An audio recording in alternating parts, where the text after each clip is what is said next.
Bonjour, je m'appelle Amélia.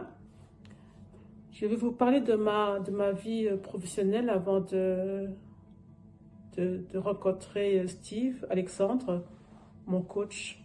Il y a quelques années, en 2021, j'ai fait partie d'un licenciement économique suite au Covid. Je travaillais dans la restauration pendant plus de 20 ans, mais, je faisais ce travail par dépit.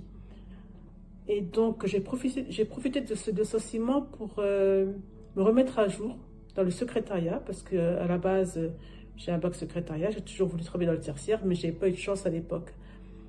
Et donc, j'ai profité pour passer des certifications, PIX, en numérique ou de la bureautique, tout le back-office.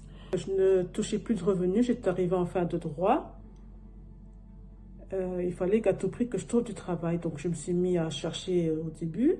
Puis après, j'ai baissé les bras. Et ce qui est paradoxal, c'est pas d'argent qui rentre, pas de revenus. Et moi, de mon côté, je ne cherchais pas de travail.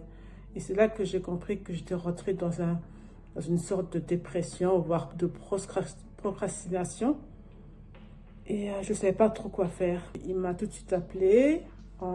Il m'a expliqué comment il allait m'aider. Ça m'a remotivée parce qu'il m'avait donné des tâches à faire, des exercices à faire. Dans la même semaine, j'avais réussi à décrocher un entretien avec un cabinet de recrutement à Metz. Mais bon, ça n'a pas abouti. Mais le fait qu'il ait réussi à me faire décrocher un entretien, cela m'a motivé à postuler à un maximum de postes. Et j'ai décroché des autres entretiens.